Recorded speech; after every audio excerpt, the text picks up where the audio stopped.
Berkat Tuhan untuk kita semua. Ketemu lagi dengan saya Romo Dito SCY dalam kanal YouTube Romo Dito SCY. Bapak, Ibu, dan saudara-saudari yang terkasih, penonton YouTube Romo Dito SCY yang terkasih juga. Kemarin berkaitan dengan halangan-halangan nikah pada video-video sebelumnya. Pembahasan terakhir itu berkaitan dengan dispensasi. Apa itu dispensasi? Siapa yang memberikan dispensasi? Dan siapa yang menerima dispensasi. Nah, dalam video kemarin disebutkan bahwa yang memberikan dispensasi adalah otoritas gereja wilayah. Atau ada dua hal, ya kan?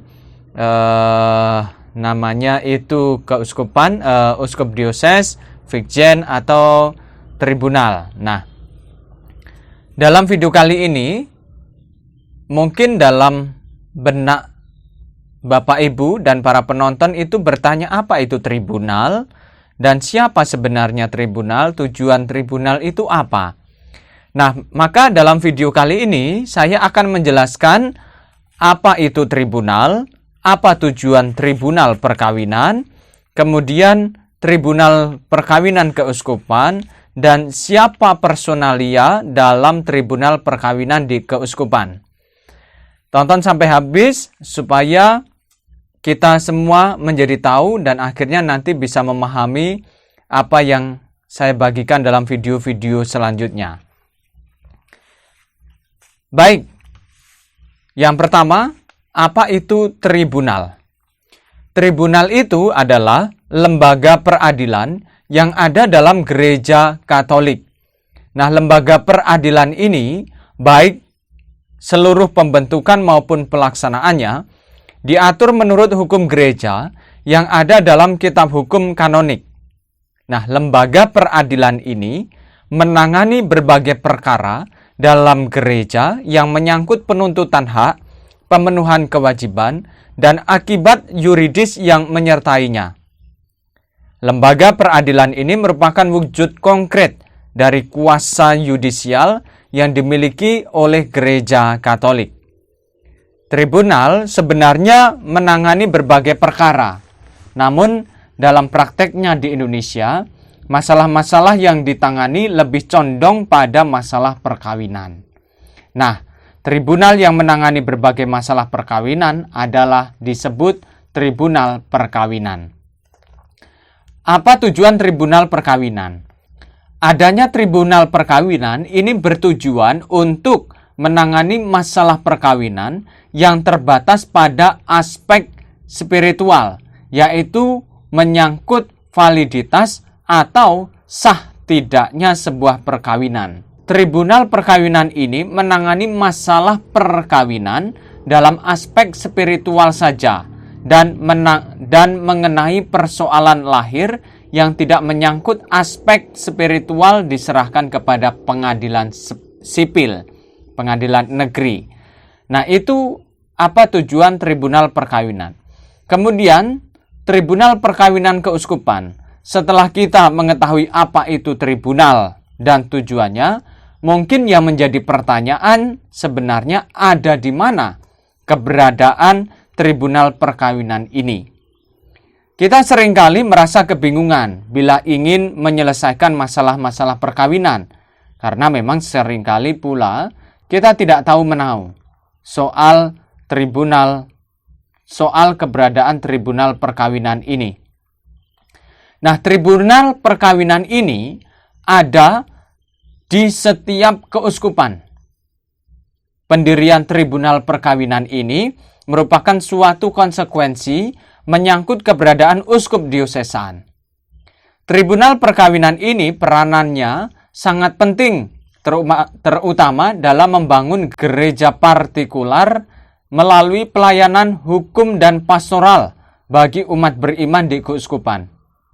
Nah, melalui tribunal perkawinan di keuskupan, para hakim itu berusaha untuk memberikan pelayanan kepada pasangan yang senantiasa mengalami masalah dalam perkawinan sehingga mereka dapat mendapatkan haknya sebagai warga gereja. Perlu diketahui bahwa tribunal perkawinan ini berfungsi dan bertujuan untuk menjaga dan melindungi martabat perkawinan, kesejahteraan suami istri, dan kebaikan gereja.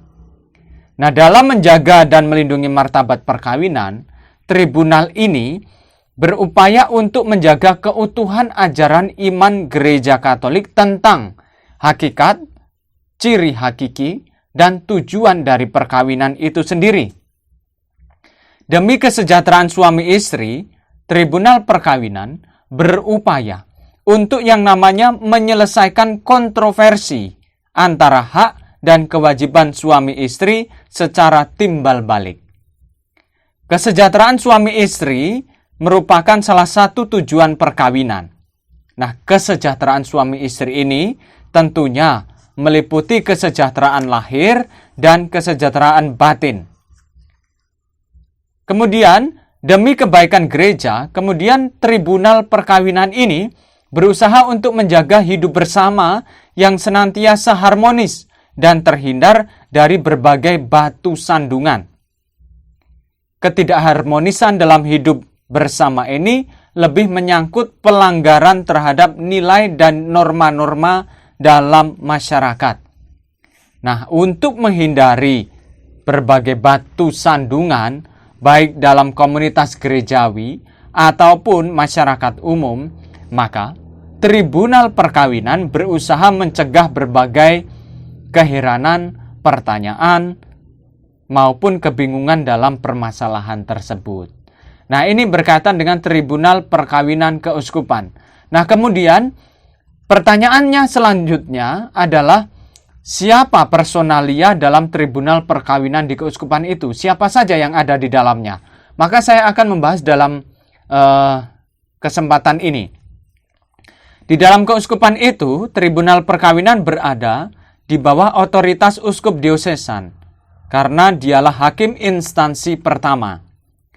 Di dalam keuskupannya tersebut, uskup diosesan memiliki kuasa yudisial.